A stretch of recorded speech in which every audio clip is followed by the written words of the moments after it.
Ashok sir తెలుసా ఇక్కడ వాళ్ళందరికీ? క్లాసెస్ విన్నారా? ఏ క్లాసులు విన్నారు?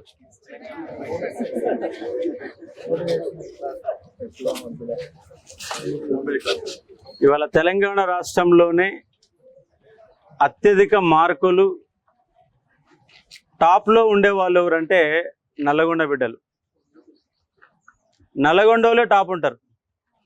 ఇవాళ తెలంగాణలో గతంలో 6 జోన్ ఉన్నప్పుడు సగం ఉద్యోగాలు ఎవరికి వచ్చాయి? నల్గొండకు వచ్చాయి. ఇవాళ ఈ సూర్యాపేటలో ఏ ఊరికి పోయినా, ఏ మండలానికి పోయినా ఎస్ఐలు కానీ కానిస్టేబుల్ కానీ రాష్ట్ర వ్యాప్తంగా ఎవరుంటారంటే సూర్యాపేట వాళ్ళే ఉంటారు. SI constable care of address Suryapet. అట్లాగే గ్రూప్ 2 ఉద్యోగాలు కూడా. అంటే మరి నల్లగొండ జిల్లా విద్యార్థులకి ఎందుకు ఉద్యోగాలు కొట్టాలన్న కసి ఎందుకు? కారణం ఏంటి? సరే, మీకు సూర్యాపేట వాళ్ళ కొంత కెనాల్ ఏరియా ఉంది, కానీ మిగతా నల్గొండ జిల్లాలో ఎక్కడ కూడా కెనాల్ ఏరియా లేదు. ఎందుకు నల్గొండ జిల్లా వాళ్ళు ఇంత చైతన్యవంతంగా ఉంటారు? ఒక గ్రంథాలయ ఉద్యమం నిర్వహించింది సూర్యాపేట, ఒక సాయుధ పోరాటం నిర్వహించింది నల్గొండ జిల్లా, సూర్యాపేట జిల్లా మొత్తంగా. అంటే ఇవాళ సూర్యాపేట ఎందుకంటే నల్గొండ జిల్లా అంటే ఒక సాయుధ పోరాటంలో నల్గొండ ఉంటుంది. ఏ ఉద్యమం తీసుకున్నా నల్గొండ వాళ్ళు ముందు ఉంటారు. ఉస్మానియా యూనివర్సిటీలో లీడర్లు అంతా ఎవరంటే నల్గొండోలే. నల్గొండ జిల్లా వాళ్ళు లైబ్రరీ పోయినా, ఏ హాస్టల్ పోయినా హాస్టల్లో 4 ఉంటే 3 నల్గొండలో ఉంటారు. ఉస్మానియా యూనివర్సిటీలో నల్గొండ చైతన్యం. నల్గొండలో ఎందుకు గవర్నమెంట్ ఉద్యోగాల కోసం ఇంత కష్టపడుతున్నారంటే నల్లగొండ వెనకబడిన జిల్లా, వెనకబడి ఉన్నది. ఒకవేళ మనం గనక చదువుకోకపోతే ఏ పని చేయాలంటే ఆటో తోలాల, లేదంటే కూలి పని పోవాలా. కరీంనగర్ జిల్లా వాళ్ళు, నిజామాబాద్ జిల్లా వాళ్ళు, ఆదిలాబాద్ జిల్లా వాళ్ళు ఎక్కడ పోతారంటే దుబాయ్ పోతారు. మహబూబ్ నగర్ జిల్లా వాళ్ళు మహారాష్ట్ర పోయి ఇళ్లలో కూలీలుగా, ఇండ్ల కన్స్ట్రక్షన్ కార్మికులుగా పనిచేసే వాళ్ళు మహబూబ్ నగర్ జిల్లా వాళ్ళు. నల్గొండ ఏడిబొడినే ఉంటాడు. నల్లగొండ ఫ్లోరోసిస్ ఎక్కువ. కాకపోతే నాగార్జున సార్ అనేది కొంత సూర్యాపేట టచ్ అయింది కాబట్టి మీరు కొంత లాభపడుతూ ఉన్నారు. అంటే నల్లగొండలో వెనుకబాటుతూ ఉండడం, హైదరాబాద్ కూతవేటు దూరంలో 100 కిలోమీటర్ల దూరంలో ఉండడం. నల్గొండలో ఎట్లుంటారంటే డిగ్రీ సెకండ్ ఇయర్లో పీజీ ఎంట్రన్స్ రాస్తారు. ఎప్పుడు రాస్తారు? సెకండ్ ఇయర్ రాస్తారు. ఫైనల్ ఇయర్ ఉన్నప్పుడే గ్రూప్ 2కి అప్లై చేస్తారు. ఎందుకు రానా నీకు అర్హత లేదు అంటే రాసి చూస్తే ఎట్ట వస్తే చూస్తా అంటాడు చైతన్యం. ఎందుకంటే నేను డిగ్రీ సెకండ్ ఇయర్లో జర్నలిజం ఎగ్జామ్ రాసి సీటు కొట్టినా, సెకండ్ ఇయర్ రాసాను నేను. ఎందుకంటే వెనుకబడుతనం, ఒక చైతన్యం, చదువులలో చైతన్యం. ఆ చైతన్యమే మన నల్లగొండ జిల్లా ప్రజలు నడిపిస్తున్నది. కానీ పేదరికం, ఫ్లోరోసిస్, వెనకబాటు వెనక లాగుతుంది. అంటే ఈ కష్టాలు కన్నీళ్ళు ఉన్న కాడనే ఎమోషన్ ఉంటుంది. కష్టాలు కన్నీళ్లు పడ్డవాడే ప్రభుత్వ ఉద్యోగం కొడతాడు. అమ్మా నాన్నల కష్టం చూసి మన ఉద్యోగాలు కొడతాం. సరే, ఇవాళ నేను ఎమ్మెల్సీగా పోటీ చేసినా కాబట్టి మీ కాడికి వచ్చిన నేను ఫీల్ కాకండి. ఎందుకంటే మీకు గత 2016 నుంచి విద్యార్థుల దగ్గరలో ఉన్న టీశాట్ మనటి ఓపెన్ చేసి ఎవరి వీడియోలు వస్తాయి? అశోక్ సార్ వీడియోలు వస్తాయి. ఒక టీశాట్ మన టీవీలోనే 80 లక్షల వ్యూస్ ఉంటాయి. ఒక్కొక్క వీడియో 5 లక్షల 6 లక్షల మంది చూసిన వాళ్ళు ఉంటారు. ఎందుకంటే 2014 తర్వాత 2015లో సిలబస్ వచ్చినప్పుడు, నోటిఫికేషన్లు వచ్చినప్పుడు ఉద్యమం అంటే ఎట్లుంటుందో తెలియదు, సిలబస్ ఏంటో తెలియదు, ఏ బుక్ చదవాలో తెలియదు, మార్కెట్లో ఏ పుస్తకాలు రాలా. ఆ సమయంలో నేను టీశాట్ల క్లాసులు చెప్పిన. మరి మీకెట తెలుస్తారంటే నేను 2011లోనే తెలంగాణ ఉద్యమం పైన PhD అడ్మిషన్ తీసుకున్నా. అడ్మిషన్లో భాగంగా 100 పుస్తకాలు సేకరించిన, 69 ఉద్యమం నాటి పేపర్లు కటింగ్లు బైండింగ్ చేసి పెట్టుకున్నా నేను. 69 ఉద్యమ కాలంలో ఇంటలెక్చువల్ రాసినటువంటి ఆర్టికల్స్ నా దగ్గర ఉంటాయి. ప్రొఫెసర్ జయశంకర్ సారు టీవీ చర్చలలో పాల్గొన్నటువంటి వీడియోలు తెల్లవార్లు కూర్చొని నేను చూశాను. ఎందుకంటే ఉద్యమం నేర్చుకోవాలా, ఉద్యమంలో పిహెచ్డి చేయాలా, ఉద్యమ పాఠాలు చెప్పాలా, ఇలాంటి అన్నీ ఉన్నాయి. కాబట్టి తెలంగాణ ఉద్యమ పాఠాలు చెప్పాను, తెలంగాణ ఉద్యమంలో పాల్గొన్నాను. 2011 నుంచి 2015 వరకు నమస్తే తెలంగాణలో జిల్లా ఇన్ఛార్జి, నల్లగొండ ఉమ్మడి జిల్లా ఇన్ఛార్జి. మీ సూర్యాపేట జిల్లాలో ప్రతి మండలంలో ప్రతి ఊరి యొక్క పేరు నాకు తెలుసు. ఎందుకంటే నల్గొండ జిల్లా ఇన్ఛార్జి నా కింద 100 మంది రిపోర్టర్లు, 15 మంది సబ్ ఎడిటర్లు. ఆ తర్వాత రంగారెడ్డి జిల్లా ఇన్ఛార్జి. టోటల్ 10 జిల్లాలుగా నమస్తే తెలంగాణలో ఎడ్యుకేషన్ డెస్క్ ఇన్ఛార్జిగా పనిచేసిన, ఎడ్యుకేషన్ మీద చదివిన, ఏ ఎగ్జామ్కి ఏ సిలబస్ ఉంటుంది, దేనికి ఏ బుక్ చదవాలా, ఏం చదివితే ఉద్యోగం వస్తుంది అంటే అంశాలన్నీ కూడా 2 సంవత్సరాలు పనిచేసి నిపుణ అనే దాన్ని రాష్ట్ర వ్యాప్తం చేసిన. నేనున్నప్పుడు మంగళవారం రోజు పేపర్ దొరికేది కాదు. ఇప్పుడు నీ బయటికి వెళ్ళిన కాబట్టి అది కూడా పట్టించుకోవట్లేడు. మంగళవారం వస్తే 6:30-7 గంటల తర్వాత నిపుణ కోసం నమస్తే తెలంగాణ పేపర్ దొరికేది కాదు. అంటే ఎక్కడ పనిచేసినా కూడా నాలో కమిట్మెంట్ ఉంటుంది. ఆ కమిట్మెంట్ ప్రకారం పనిచేస్తా. ఏది కూడా బెస్ట్గా ఇవ్వాలన్న ఒక ఆలోచన నాలో ఉంటుంది. అందుకే ఒక జర్నలిస్టుగా 14 ఏళ్ల పాటు పనిచేసిన, ఉద్యమంలో పాల్గొన్న, ఉస్మానియా యూనివర్సిటీలో పిహెచ్డి చేసిన, తెలంగాణ ఉద్యమంలో ర్యాలీలో పాల్గొన్న, ఉస్మానియా యూనివర్సిటీ లైబ్రరీ మెట్లు ఒకసారి 1000 నుంచి 1000 సార్లు ఎక్కి 1000 సార్లు దిగుంటా. ఎందుకంటే జైలు ఇంటర్వ్యూ వరకు పోయాను, ఎన్నో ఎగ్జాములు రాశాను. కానీ ఒకవైపు జర్నలిజం, మరోవైపు ప్రిపరేషన్, ఈ రెండింటి కారణంగా రెండింటి కుదిరేది కాదు, టైం దొరికేది కాదు. అర్ధరాత్రి 2 అయిన దాకా 3 అయిన దాకా డ్యూటీలు చేసి పొద్దుగాల 10 గంటలు లేచి మళ్ళీ పేపర్ గురించి ఫోన్లు చేసుకునే కారణంగా ఇంటర్వ్యూల వరకు పోయి కానీ ఉద్యోగాన్ని సాధించలేకపోయాను. కానీ ఇవాళ నేనేమనుకుంటున్నానంటే నాకు ఉద్యోగం రాకపోయిందే మంచిదైంది. ఉద్యోగం వచ్చి మీ ముందుకు వచ్చేవాన్నా నేను ఇప్పుడు? ఇంతమంది పాఠం చెప్పేవాన్నా? ఒక గవర్నమెంట్ టీచర్ అయి ఉంటే ఇప్పటిదాకా నా జీవితం మొత్తం కలిపిన 2000 మందికి నేను కోచింగ్ ఇచ్చేవాడిని అంటే కాదు. కానీ ఇవాళ తెలంగాణ వ్యాప్తంగా మారుమూల గ్రామాలలో, ఎక్కడో ఆదిలాబాద్ జిల్లాలలో పల్లెటూరులో ఉన్నటువంటి విద్యార్థి కూడా నా చదువు అందజేశాను. ఇది ఆన్లైన్ ద్వారా, యూట్యూబ్ ద్వారా ఫ్రీగా ఇవ్వగలిగిన.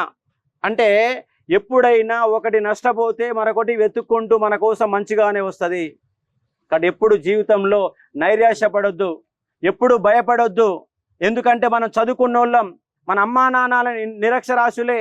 మీరు ముగ్గురిని కని పెంచి మిమ్మల్ని చదివిపించినప్పుడు చదువుకున్నోళ్ళం మనము, మైండ్ ఉన్నటువంటి మనము మన అడుగులు ముందుకెళ్ళామా? వేయొచ్చు.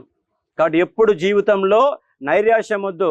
ఎప్పుడైనా ముందుకు పరిగెత్తడమే లక్ష్యంగా ఉండాలా. సోమరిపోతూ ఎప్పుడు ఉండొద్దు, పడుకోవడం ఎప్పుడు ఉండొద్దు. ఎప్పుడు కూడా పని చేస్తూనే ఉండాలి. ఏ పని చేసినా మంచి చేయాలి. వ్యవసాయం చేసినా కొత్తదనంగా చేస్తే 2 ఎకరాలలో 2 లక్షలు సంపాదించవచ్చు తెలివిగా పనిచేస్తే. ఒక మెకానిక్ షాప్ పెట్టినా కొత్తదనంగా పనిచేస్తే మొత్తం ఆ షాప్ నిండా ఎప్పుడు జనమే ఫుక్కిటిలాడతారు. నాకు తెలిసినటువంటి నా స్టూడెంటు లాంగ్ జంప్లో పోయి ఇవాళ టీ షాప్ పెట్టుకున్నాడు, ఛాయ్ దుకాణం పెట్టుకున్నాడు. ఎంతో తెలుసా ఆయన ఇన్కమ్? నెలకి 1.5 లక్షలు. ఏం నడుపుతున్నాడు? ఛాయ్ నడుపుతున్నాడు. సంవత్సరానికి ఎంత ఇన్కమ్? 18 లక్షల రూపాయలు సంపాదిస్తాడు. ఒక సంవత్సరానికి 18 లక్షల రూపాయలు సంపాదిస్తాడు. ఏ సాఫ్ట్వేర్ ఇంజనీర్ సంపాదిస్తాడా? నామోషి పడకపోతే, నీకు లక్ష్యం బలంగా ఉంటే ఏ పని చేసినా కొత్తగా చేస్తే జీవితంలో నిలబడవచ్చు. మహిళలు అనే వాళ్ళు ఇంటికాడ కూర్చొని నెలకు 1 లక్ష రూపాయలు సంపాదించే సత్తా మీకుంటుంది. కాకపోతే ఆలోచన చేయరు. ఎప్పుడు ఆ ఈడెట్ బాక్స్ పెట్టుకొని పనికిరాని సీరియల్ చూసుకుంటా మధ్యాహ్నం పాట కింద కూర్చొని తినుకుంటా, ఎంత తినవో తెలియదు. అందుకే పెళ్ళైనాక అమ్మాయిలంతా ఏమవుతారు?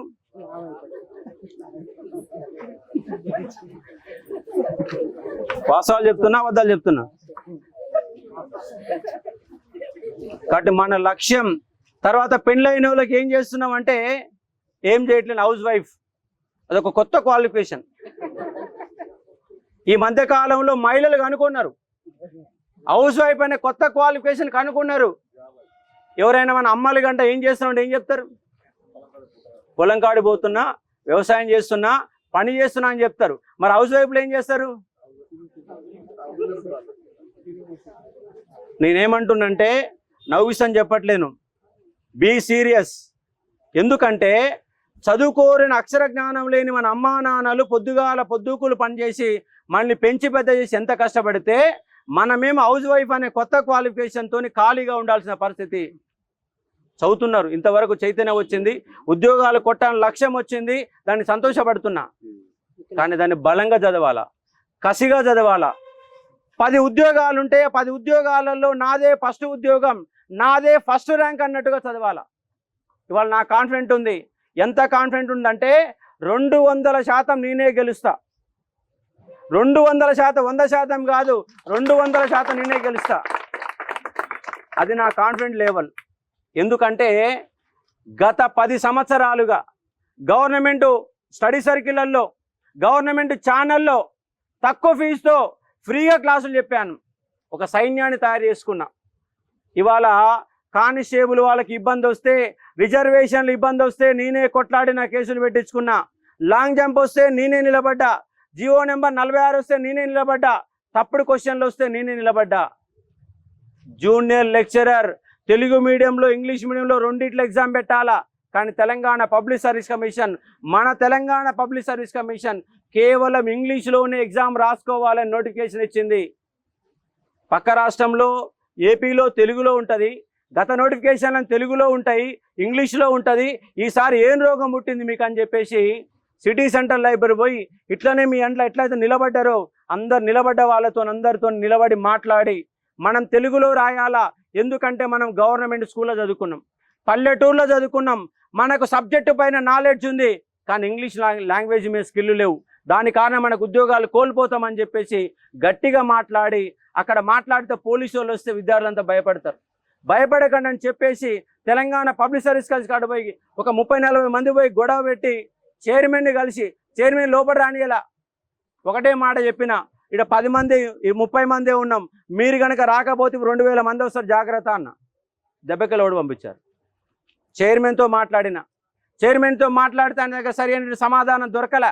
ఎమ్మటే కోర్టుల కేసు వేసినాం, కోర్టు మొట్టికాయలు వేసింది. ఇంటర్మీడియట్లో గవర్నమెంట్ జూనియర్ కాలేజీలో తెలుగు మీడియంలో బోధన జరుగుతుంది, మీరు ఇంగ్లీష్ మీడియం ఎట్ట పెడతారు, మీ నిబంధనలు తప్పని చెప్పేసి హైకోర్టు మొట్టికాయలు వేస్తే అప్పుడు తెలుగు మీడియంలో ఎగ్జామ్ పెట్టారు. దాని మూలాలు, ఆ మూల రచన కనుగొన్నది ఎవరంటే అశోక్ సార్. గ్రూప్ 1లో 10 ఏళ్ల తర్వాత వచ్చిన గ్రూప్ 1లో ఏజ్ రిలాక్షన్ ఇవ్వలే. డిఎస్పీ ఉద్యోగాలు మామూలు ఉద్యోగాలకు ఇచ్చారు 10 ఏళ్ళు, కానీ డిఎస్పీకి 28 ఏళ్ళే ఉన్నది. మళ్ళీ కొట్లాడితే 3 సంవత్సరాలు పెంచినాం. హైట్ 167.6 ఉండే, 167.6 అనేది కానిస్టేబుల్ ఎస్ఐలకు ఉంటుంది, కానీ గ్రూప్ 1కు ఉండొద్దు. ఎందుకంటే ఒక ఎస్పీ హైట్ ఎంత అంటే 120 సెంటీమీటర్లే. ఒక డిఎస్పీ ప్రమోషన్ ద్వారా ఎక్కడికి పోతాడంటే మళ్ళీ ఎస్పీ కాడికి పోతాడు. ఎస్పీ కాడికి పోయినప్పుడు హైట్ 165 ఉండాలి, 160 అవసరం లేదు. అది కొట్లాడితే హైట్ కూడా తగ్గించింది గవర్నమెంట్.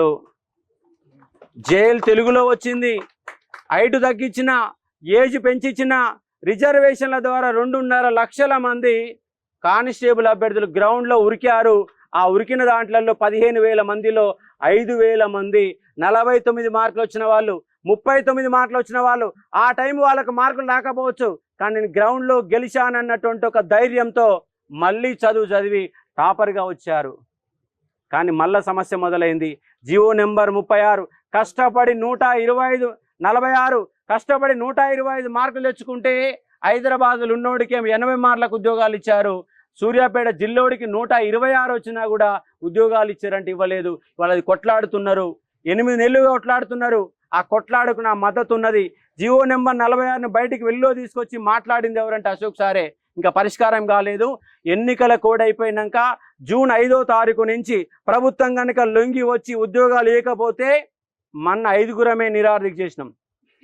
ఈసారి 1000 మందితో నిరుద్యోగుల 1000 మందితో మధ్యలో కూర్చొని ఆమన నిరాదీక్ష పెడతా రాష్ట్రం మొత్తం కూడా కదిలిస్తుంది. నిన్న గురుకుల సమస్య వచ్చింది. 9,210 ఉద్యోగాలు ఉంటే రీలింక్వేజ్ ఆప్షన్ ఇవ్వకుండా 6,000 ఉద్యోగాలు నింపారు. 3,000 ఉద్యోగాలు మిగిల్చుకొని మళ్ళీ 2,000 ఉద్యోగాలు కలిపి మరో నోటిఫికేషన్ గవర్నమెంట్ తయారవుతున్నది. మోసం చేస్తుందని కొట్లాడినాము. ప్రభుత్వము కొంత దిగొచ్చినట్టు కనపడింది. ఈ లోపు కోర్టుల కేసు వేసినాం, కోర్టు కూడా పర్మిషన్ ఇచ్చింది. రేపు జూన్ 5 తర్వాత వాళ్ళకు ఉద్యోగాలు ఇవ్వడానికి అవకాశం ఉంది. ఒకవేళ ఉద్యోగాలు కనుక ఇవ్వకపోతే మళ్ళీ పోరాడుతాడు మీ అశోక్ సార్. ఎందుకంటే ఇవాళ తెలంగాణలో ఎన్నికల్లో, ఎమ్మెల్సీ ఎన్నికల్లో పోటీ చేసే వాళ్ళకి ఒక్కరంటే ఒక్కరి కూడా నిరుద్యోగ అంశాలు తెలియదు. తెలుసా? నాకున్న అవగాహనలో వాళ్ళకి 5% కూడా లేదు. ఎందుకంటే వాళ్ళకి హారిజాంటల్ తెలియదు, వర్టికల్ తెలియదు, జోనల్ సిస్టమ్ తెలియదు, నోటిఫికేషన్లో తప్పులు తెలియదు. ఒక్కొక్క నోటిఫికేషన్లో ఒక తప్పు ఉంటుంది, ఒక్కొక్కరు ఒక బాధ. జేఎల్ఎం ఎగ్జామ్లో ఒకటి ఉంటుంది, ఏఈడబ్ల్యూఈలో ఒకటి ఉంటుంది. ఇవాళ నిన్న కెమిస్ట్రీ ఎగ్జామ్లో జేఎల్ ఎగ్జామ్ పెడితే 25 క్వశ్చన్లు తప్పుపోయినాయి. 150 క్వశ్చన్లకి 25 క్వశ్చన్ తప్పుడు క్వశ్చన్లు ఇస్తే బాగా చదివినోడు నష్టపోతున్నాడు, ఏదో ఒకటి పెట్టినోడికి ఉద్యోగం వస్తుంది. ఇది కనుక మన కోర్టులో సవాల్ చేస్తే కంపల్సరీ నిలబడడానికి అవకాశం ఉంది. ఇట్లా ప్రతి నోటిఫికేషన్లో ఏదో గందరగోళం ఉంది. ఆ గందరగోళాల గురించి తెలిసినటువంటి వ్యక్తి ఎవరంటే మీ అశోక్ సారు. కానీ నిరుద్యోగ సమస్యలు తెలుసు, ఉద్యోగ సమస్యలు తెలుసు. వాళ్ళందరికీ వాళ్ళ 3 డిఏలు పెండింగ్ ఉన్నాయి. గవర్నమెంట్ వచ్చిన తెల్లారే 3 డిఏలు ఇస్తామని గవర్నమెంట్ చెప్పింది. వాళ్ళు 4వ డిఏ యాడ్ అయింది, కానీ జీతాలు ఇంకా డిఏలు ఇచ్చారంటే ఇవ్వలేదు. కాబట్టి అన్ని సమస్యలు ఉన్నాయి.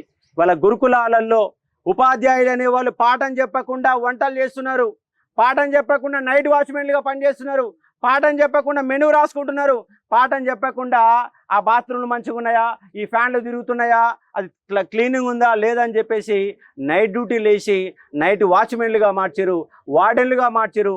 ఒక ఉపాధ్యాయుడు అంటే పాఠం చెప్పాలి, కేవలం పాఠమే చెప్పాలా. అవసరమైతే 2 గంటలు ఎక్కువ చెప్తాడు, మంచిగా చెప్తాడు, దాంట్లో కొంత ప్రణాళిక చేసుకుంటాడు, పిల్లల్ని మోటివేట్ చేస్తాడు. కానీ వంట చేయమంటే, పెంట చేయమంటే, భూ వండమంటే టీచర్ డ్యూటీ అది. కాబట్టి రేపు కనుక నేను ఎమ్మెల్సీ గెలిచినా గెలవకపోయినా గురుకుల ఉపాధ్యాయులకు అండగా ఉండి వాళ్ళ వాచ్మెన్ డ్యూట్లని, వాళ్ళ వార్డెన్ డ్యూట్లని తొలగించే వాళ్ళకు కొట్లాడుతా. గురుకులాలలో మంచి రిజల్ట్ రావడం కోసం నా వంతు ప్రయత్నం చేస్తా. కాబట్టి ప్రతి అంశం పైన నాకు అవగాహన ఉంది, లోతైన అవగాహన ఉన్నది. మీ అందరికీ తెలుసు, ఇవాళ వచ్చే వాళ్ళు ఎవ్వరికి కూడా నిరుద్యోగులపైన అవగాహన లేదు. ఒకవేళ గెలిచినా వాళ్ళకి అది రాజకీయ పదవి, నిరుద్యోగ పదవి కాదు, కేవలం రాజకీయ పదవి మాత్రమే. దాన్ని అడ్డం పెట్టుకొని మరో 10 మందిని బ్లాక్మెయిల్ చేసి కోట్ల రూపాయల పడిగెత్తు తప్ప వాళ్ళకు న్యాయం చేస్తారంటే న్యాయం చెయ్యరు. నేను మాత్రమే నిరుద్యోగుల గురించి కొట్లాడే శక్తి నాకుంది కాబట్టి మిమ్మల్ని అడుగుతున్నా. మీరు ఓట్లేస్తామంటున్నారు, 100% వేస్తాను నమ్మకం ఉంది నాకు. మీరు మాత్రమే ఓట్లేస్తే నేను గెలవను, మీరు మాత్రమే ఓట్లేస్తే నేను గెలవను. ఇక్కడ వచ్చిన లైబ్రరీలో వచ్చిన వాళ్ళు ఒక్కొక్కరిది ఒక ఊరు, ఒక్కొక్కరిది ఒక ఏరియా. ఆ ఏరియాలో 50 ఓట్లు ఉంటాయి, ఆ ఏరియాలో 100 ఓట్లు ఉంటాయి. కొన్ని మేజర్ పంచాయతీలలో 500 ఓట్లు ఉంటాయి. 500 మందిని మీకు కదిలియాలా. నిజంగా నిక్కార్సుగా నిరుద్యోగుల కోసం ఎవరు కొట్లాడుతున్నారో తెలుసుకొని వాళ్ళందరినీ మోటివేట్ చేయాలా. ఎందుకంటే ఇవాళ మీ చుట్టాలు కానీ, మీ బంధువులు కానీ, సాఫ్ట్వేర్ ఇంజనీర్లు కానీ, మీ యొక్క గవర్నమెంట్ టీచర్లు కానీ, సీనియర్స్ 45 ఏళ్ళ బిలో ఉన్న వాళ్ళందరూ కూడా అశోక్ సార్ని గుర్తుపడతారు. వాళ్ళు ప్రైవేట్ టీచర్ అయినా, గవర్నమెంట్ టీచర్ అయినా, ఏ ఉద్యోగం అయినా 45 ఏళ్ళ లోపు నన్ను గుర్తుపడతారు. 40 దాటిన వాళ్ళు గుర్తుపడతారు, ఎందుకంటే వాళ్ళు ఇప్పుడు ప్రిపరేషన్లో లేరు కాబట్టి. అంతే కదా, 45 ఏళ్ళ తర్వాత ప్రిపేర్ అయ్యడానికి అవకాశం లేదు కాబట్టి. కొంతమంది 49 దాకా ప్రిపేర్ అవుతారు, వాళ్ళందరూ తెలిసి నాకు ఫోన్ చేస్తారు, సార్ నాకు 1 నెల తక్కువ సార్, ఏమైనా పెంచుతా సార్ అంటాడు. ఎప్పుడు 49లా, మొన్న 2 ఏళ్ళు పెంచిండు సారు. ఎంత అయింది ఇప్పుడు? 46 + 5, SC/ST అయితే 5, 51 ఏళ్ళ దాకా ఎగ్జామ్ రాసుకోవచ్చు. 51 వికలాంగులు అయితే మరొక 5 ఏళ్ళు వస్తుంది, 56 కూడా వస్తుంది. అంటే తెలంగాణలో 56 సంవత్సరాల వరకు కూడా అందరు నిరుద్యోగులుగా ఉంటున్నారు. కాబట్టి మనం అప్పటిదాకా నిరుద్యోగులు ఉండొద్దు. ఒకవేళ వస్తేనేమో వచ్చింది, ఒక నోటిఫికేషన్ కష్టపడదాం, టాప్లో వద్దాం, ఉద్యోగం సాధిద్దాం. ఎందుకంటే గవర్నమెంట్ ఉద్యోగాలు చాలా తక్కువ, వస్తే మంచిది. మళ్ళీ ఒకవేళ మనకి ఇబ్బంది తలెత్తినా ప్రైవేటు రంగంలో కూడా ప్రభుత్వ ఉద్యోగి అయితే ఎంత జీతం వస్తుందో ప్రైవేట్లో కూడా అంతే జీతం పొంది ఉద్యోగం పొందాలా. కానీ ఉద్యోగాలు లేవు. యాడున్నాయి ఉద్యోగాలు? హైదరాబాదులో ఉన్నాయి. హైదరాబాద్ ఉద్యోగులు తెలంగాణ బిడ్డలకు ఇస్తున్నారా? ఇస్తలేరు, ఆంధ్ర వాళ్ళకి ఇస్తున్నారు. హైదరాబాదులో ఫార్మా కంపెనీ ఉంటుంది. అలాంటి కంపెనీలలో 100%లో 95% ఉద్యోగాలు ఆంధ్రలో పొందుతుంటే కేవలం 5% మాత్రమే తెలంగాణ బిడ్డలకు ఉద్యోగాలు ఇస్తున్నారు. నువ్వు ఎంఎస్సీ కెమిస్ట్రీ చేసినా, ఏ చేసినా కూడా మన తెలంగాణ వాళ్ళకు కింది స్థాయి అసిస్టెంట్ ఉద్యోగాలు ఇస్తున్నారు, కానీ పెద్ద ఉద్యోగాలు ఇస్తలేరు.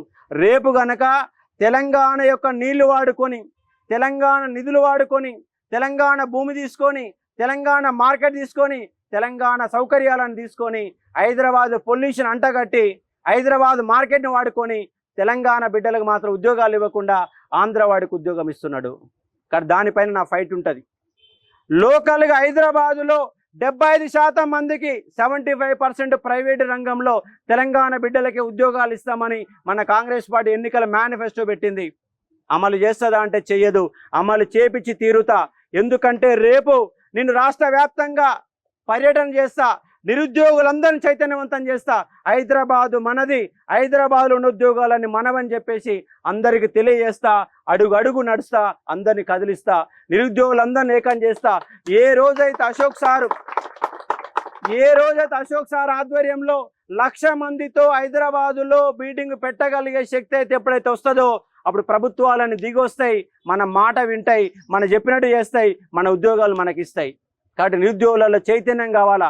ఆ చైతన్యాన్ని నింపుతా. నేను రేపు ఎమ్మెల్సీ అయినంత మాత్రాన్ని ఎమ్మెల్యే సంతకం పెడితే మీకు ఉద్యోగాలు రావు. కానీ మీ అందరిని నడిపించే శక్తి వస్తుంది. అప్పుడు మాట వింటారు.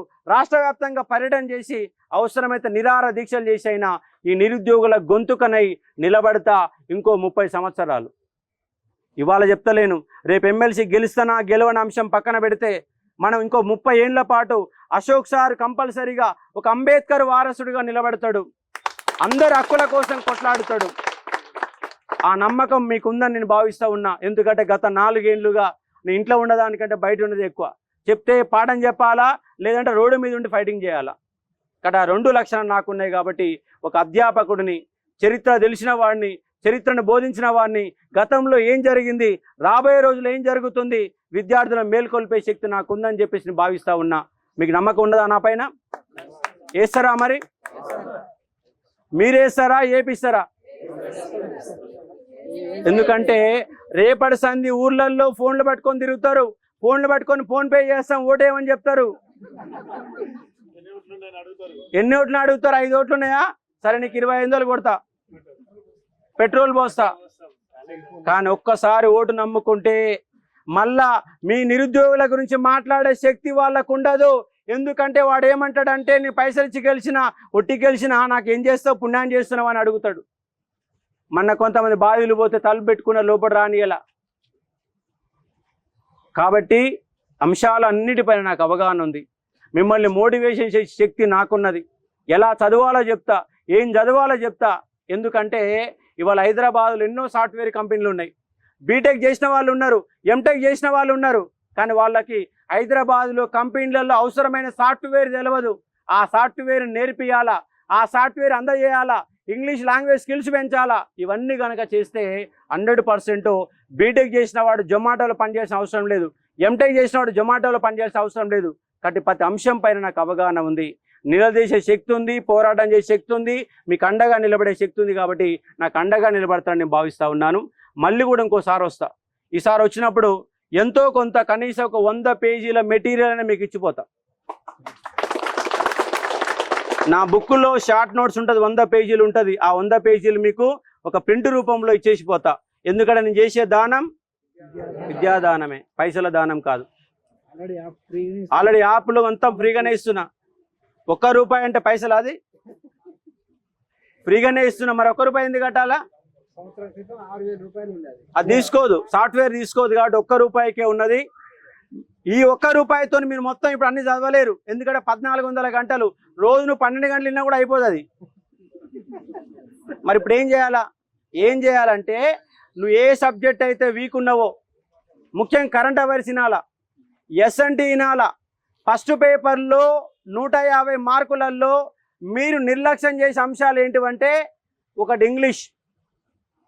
ఆ ఇంగ్లీష్ అనే దాన్ని ఎట్లా ఫీల్ అవుతారంటే, చదువు మొదలు పెట్టినప్పుడు తర్వాత చదువుదాం, 3 నెలల తర్వాత చదువుదాం, 6 నెలల తర్వాత చదువుదాం, నెల రోజులు ఉన్నాక తర్వాత చదువుదాం, వారం రోజులు ఉన్నాక కూడా తర్వాత చదువుదాం. ఆ తర్వాతే అయిపోతుంది. తీరా ఎగ్జామ్లో పోతే 25 మార్కులకు మనకు వచ్చే మార్కులు 6 వస్తాయి, 8 వస్తాయి. 6, 8 ఎందుకు వస్తాయంటే ఏదో ఒకటి పెడతాం కాబట్టి. ఒకటి నేనేమంటున్నా, ఎగ్జామ్ డేట్లు వచ్చినాయి, ప్రతిరోజు నీకు అర్థమైనా కాకపోయినా రోజు 1 గంట సేపు ఇంగ్లీష్ చదవండి. ఇంగ్లీష్ చదవండి, గంట సేపు అర్థమైనా కాకపోయినా 10 రోజుల పాటు ప్రాక్టీస్ చేస్తే ప్రిపరేషన్ మొత్తం వస్తాయి. టెన్సెస్ వస్తాయి, యాక్టివైజ్ వస్తుంది, పాజిటివైజ్ వస్తుంది, మొత్తం కూడా వస్తాయి. ఇంగ్లీష్ మొత్తం వస్తుంది. రోజు గంట ఇవాళ నుంచి మొదలు పెట్టండి.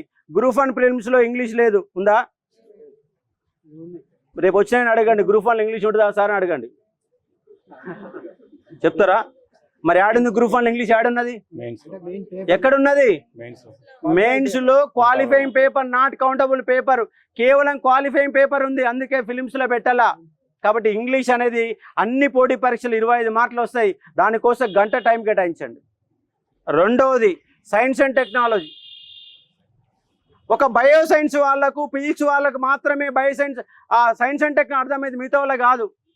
అదే సోషల్ వాళ్ళకి కానీ బీకామ్ వాళ్ళకి కానీ వీళ్ళకి అర్థం కాదు. కాబట్టి రోజు గంట టైం కేటాయించండి, ఎస్ఎన్టీ నేర్చుకోండి. Science and technology. మూడోది ఆర్థమెటిక్ రీజనింగ్. ఆర్థమెటిక్ రీజనింగ్ అది కూడా పక్కన పెడతారు, అది కూడా చదవరు. ఆర్థమెటిక్ రీజనింగ్లో ఆర్థమెటిక్ 5 మార్కులు వస్తే రీజనింగ్ 15 పైన మార్కులు వస్తుంది. రీజనింగ్ రోజు గంట టైం పెట్టండి, గంట మాత్రమే. ఏబీసీలు మొత్తం ఒక పేపర్ మీద రాసుకుంటే 2 మార్కులు వస్తాయి. ఏబిసిడీలు పేపర్ మీద కరెక్ట్ రాసుకుంటే 2 మార్కులు వస్తాయి. ఎందుకంటే వాడు కిందికి వెళ్ళి పైకి అడుగుతాడు, పైనుంచి కిందికి అడుగుతాడు, జీ అడుగుతాడు, దాని మధ్యలో ఉన్నట్టు 4 గ్యాపులు అడుగుతాడు. జస్ట్ ఒక్క గంట ప్రాక్టీస్ చేస్తే 2 మార్కులు వస్తాయి. అంశం తెలుసు నీకు, ఎందుకంటే నేను చేసే వృత్తినే లెక్చరర్ అనే వృత్తిలో ఉన్నా నేను. కాబట్టి ఇంగ్లీష్ నేర్చుకోవాలా, సైన్స్ అండ్ టెక్నాలజీ నేర్చుకోవాలా, ఆర్థమెటిక్ రీజనింగ్ చేయాలా. 4వ అంశం ఏంటంటే కరెంట్ అఫైర్స్. 4వ అంశం ఏంటంటే కరెంట్ అఫైర్స్. ఈ 4 సబ్జెక్టులు కనుక మీరు ప్రిపేర్ అయితే ఫస్ట్ పేపర్లో 80 నుంచి 90 మార్కుల సిలబస్ అండి. 80 నుంచి 90 మార్కుల సిలబస్ ఈ 4 నుంచే. ఈ 4టిని ఎవ్వరూ చదవరు. అందుకే మనకు జిఎస్లో 80 దాటవు, 90 కాడ అయిపోతాం. కానీ మనకు జిఎస్లో 120, 110 మార్కులు వస్తేనే గ్రూప్ 2 ఉద్యోగం వస్తే, లేకపోతే రాదు. కాబట్టి science and technology, arithmetic reasoning, current affairs, English, ఈ 4 నుంచి ఈ రోజే మొదలు పెట్టండి. నా సబ్జెక్ట్ మూమెంట్ చదవని చెప్తలేను నేను ఇప్పుడు.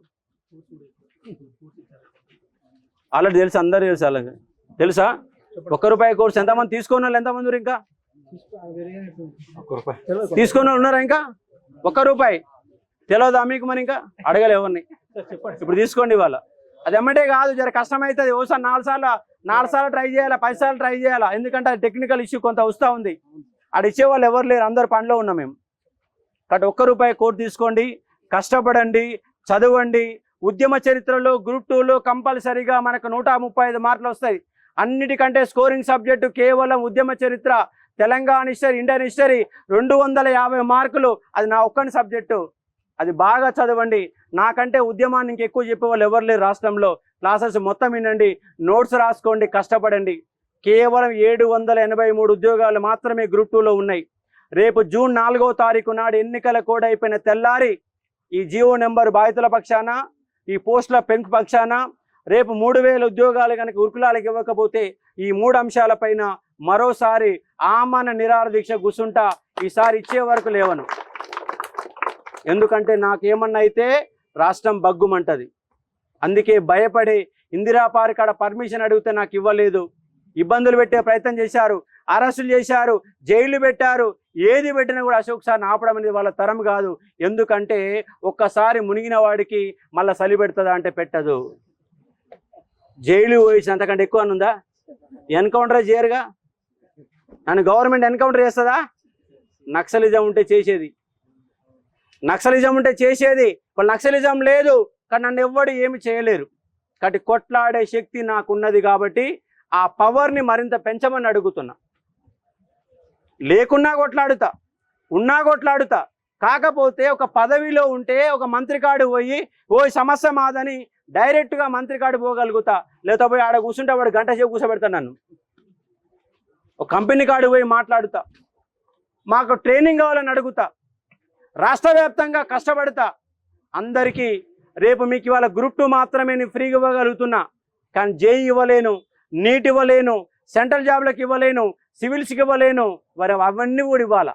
అవన్నీ కూడా ఫ్రీగా ఇవ్వాలంటే నాకు ఒక పదవి లాంటిది ఉంటే ప్రభుత్వం మెడలు వంచి నా ప్రయత్నం చేయడానికి అవకాశాలు ఎక్కువ ఉంటాయి. ఎమ్మెల్యేలను బతిమిలాడి వాళ్ళందరి చేత ఈ ప్రోగ్రామ్ డిజైన్ చేయడానికి అవకాశం ఉంటుంది. దానికోసం మాత్రం పోటీ చేస్తున్నా. అది కూడా నేను పోటీ చేయాలనుకోలే. అనుకున్నానైతే 3 నెలల ముందే ఓటర్ నమోదు కార్యక్రమాలు చేసేవాడిని. అది కూడా ఏది అనుకోలేదు. నిన్న నోటిఫికేషన్ వచ్చినాక 500 మంది ఫోన్లు చేసి టార్చర్ పెట్టారు. మీరు పోటీ చేయకపోతే మీ ఇంటికాడ ధర్నా చేస్తామని హెచ్చరించారు. దాని కారణంగా మీ ముందుకు నేను వస్తున్నాను. ఇవాళనే నామినేషన్ పేపర్లు తీసుకున్నా. 6 లేదా 7వ తారీఖున నా నామినేషన్ కార్యక్రమం ఉంటుంది. వాట్సాప్లలో వస్తుంది. మహిళలందరికీ ఫ్రీ బస్సే ఉంది.